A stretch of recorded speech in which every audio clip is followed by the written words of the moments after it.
So Battlefield 6 just received a huge update regarding player progression, portal servers, bot farming, XP gains, and a ton of other stuff. This is actually one of the biggest updates that Battlefield 6 has released since launch. And I think this is going to be a good one. We'll talk about all of that, but you guys, I want to dive in because I was quite surprised when I seen this morning. I was quite surprised on what I seen. So Battlefield Comms, which is Battlefield's basic update Twitter account, they actually released a huge article, a community update, and it's titled Battlefield 6 Community Update Player Progression and Portal Servers. So it goes starting with, hello everyone, it's been an exciting first week for Battlefield 6, and we're thrilled to have you with us as we embark on this journey together. We've been closely listening to your feedback and wanted to take a moment to address some initial concerns on progression and community experiences that we've seen from players around the world. This is going to be good, you guys. This is going to be really good. So the biggest thing is progression and XP adjustments. We've heard your feedback around the pace of progression, especially how long it could take to unlock hardware, such as gadgets and weapon attachments. We know progression is an important feeling, rewarding your time on the battlefield. So before I jump in, I want to talk about this because I did release a video that stated that the progression was okay. It was in a good spot. Battlefield is not something that you would want to complete in 1 month. Battlefield is something that you want to master and complete in 2 years. That was just my thought point of view. But as I played the game, as I enjoyed and sank in many hours of playing this game, I realized that the progression system is slightly broken. I've been playing with the M433 since launch. I haven't really touched any other gun other than daily challenges, and I am still only level 25 on the M433. I finally popped the double XP token just last night because I'm thinking, what in the world? Why am I still working on this one gun? And I've been playing this game non-stop for 7 days straight. It's insane. So I'm glad that they did make these changes. You guys, let me know in the comments, do you feel like the progression was too much? Like it took too long to actually fully unlock a weapon? Guys, I still have attachments that I need to unlock on my M433 that are locked behind level progression. So it's quite crazy, but I am glad that they did bring this in. Now, while we're here, if you made it this far, if you could drop a like on this video, I would really appreciate that. Subscribe if you want to see more. I'm trying to get to like 10,000 subscribers, so hopefully we can get there pretty soon. Now, as this article goes, in the initial steps, we're working on the following changes to progression and how it feels as you play. The XP gained from match completion and the daily bonus are being increased by 10% and 40% respectively. The XP needed to unlock the first 20 attachment ranks is being reduced, so you'll start earning useful attachments almost twice as fast. That's really good because I just talked about that, how I'm still level locked behind certain attachments on my gun. So it's nice that they're bringing that down. We all need that. Please note, for weapons that are already being progressed, the UI might be displaying something abnormal at first, but this should resolve itself once a match is played while using that weapon. So there's still a little bit of a bug there, but it's just a visual bug from what they're saying.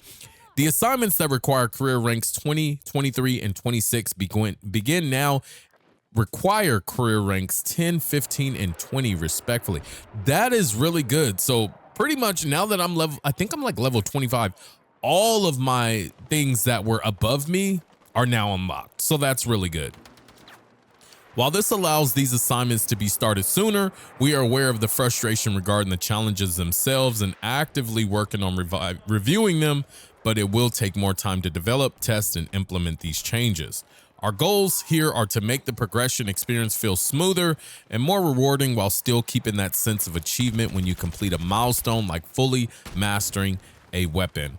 I love this. I love that the developers are so in tune with the community. They are listening to everyone's tweets. They are listening to our voices on our YouTube videos. They are listening and they are changing. They are acting on what we need. This is a huge W for EA. It's a huge W for Battlefield. I mean, Battlefield is on a trajectory where they just cannot lose, and they are swinging for the fence every single time they communicate, and that is a huge W. It makes me fall in love with the game more and more and more, time and time again over, because of the experience that I'm getting, not only from the game but from the developer side. When we do see a problem, they jump on it and they correct it. So there is another thing that I want to talk about, and that is community experiences. This one is a big one because, guys, have you jumped onto the Battlefield portal or the community portal? Have you actually just logged in there and see if there was anything that looked fun to you? I know, just like I did, I know you ran into this issue just like I did. When you clicked into that portal and search experiences, you were slapped in the face with XP farms. Bot farm, XP farm, bot farm, XP farm, rank up, XP farm, idle farm, AFK farm. Guys, I'm sick of seeing it. Like, that truly ruins Portal for not only me, but millions of other players. We don't want to see it. I understand that you have to use that for progression. You have to use it for XP. If you don't, it's very hard. Guys, I understand that. But having every single title listed as a bot farm, why the hell do I want to go inside of that and play? Why would I want to do that? It just really doesn't make any sense to me to go on a bot farm and waste my time. I don't know. But Battlefield developers are making some huge changes to the community experiences because, guys, I want to play the only up. Like, there's a experience that's only up. There's an experience of zombie modes. There's an experience of, playing Snake on the drone monitor. There's experience of all kind of different, playing the Call of Duty maps, the Shipment, Rust. There's experiences that you just cannot find. And you have to have their experience code, which is, I mean, come on, you're shitting in a bucket, man. How can I find the code?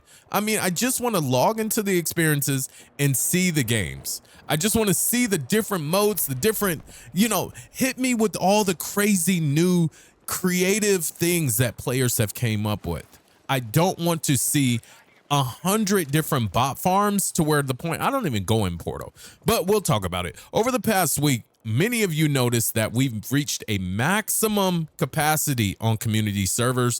After reviewing the data, we found that a large number of these servers were created primarily to earn XP, inflate player stats, and earn special accolades through defeating bots. We completely understand the motivation behind this, like faster progression and a way to test setups without pressure, but it's led to some unintended side effects. One of those side effects is players not even joining it. With so many servers focused on farming rather than active play, it's becoming noticeably harder for players to create and find experiences to play with other people.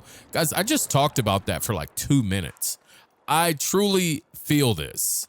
And another thing is that these bot farms, when you see them, 90%, 100% of the time, there's one player in there, if there's any player in there. And what judges me on if a server is good in the Portal experience is if it's full of players. Battlefield 2042 had the same problem with bot farming titles, bot farming lobbies. It was dead. It was absolutely dead.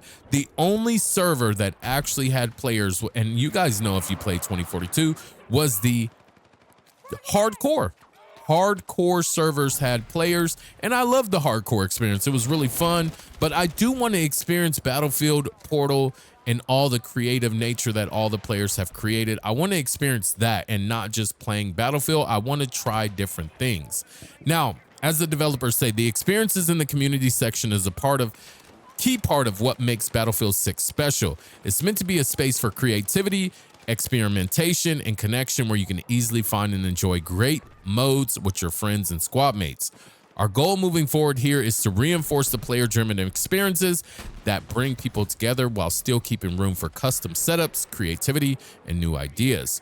We're developing adjustments that are intended to diminish the number of XP farms taking up server space while further emphasizing playing with friends on both custom and verified experiences. Implementing this will require some maintenance on backend after the update is live. We expect all experiences, both custom and verified, will need to be republished by the players before they can create an active server. Whether it's a hardcore conquest, all-out warfare, longer matches, or your favorite community created experience, we want you to be able to find and enjoy it easily with your friends as you play your way together. That is huge. Get rid of the effing bot farms. It's disgusting. Now, another thing is that who cares about your KD in Battlefield? I don't think anyone truly cares about your KD in Battlefield. So going in and killing 50,000 bots just to say I have 50,000 kills on my account is a waste of time. No one cares. No one truly cares. I don't think anyone cares. And it will be even better if the developers created a portion of your stat ranking or your stat card to reflect bots. So yeah, you've killed 100 real players and you killed 4,999 bots. Yeah, that would be great. That would be great. So more updates incoming. We're targeting these updates to go live within the next week, potentially sooner depending on testing and verification. We'll provide updates on Battlefield comms as these changes are deployed, and we'll be closely monitoring to ensure server stability is maintained as everyone jumps in to enjoy their favorite modes. We have also seen your concerns on other areas of the game, including visibility, weapon bloom, vehicles not spawning, and more. We'll share more details on these as the updates are determined. Please continue sharing your thoughts on the platform of choice as your feedback helping us shape Battlefield into the best experience it can be. I am loving this, man. I'm truly loving it. They're on top of the weapon bloom that we all know and we're all experiencing. Hint, tap fire to get out of that. But it's just a lot of things that the developers are doing right.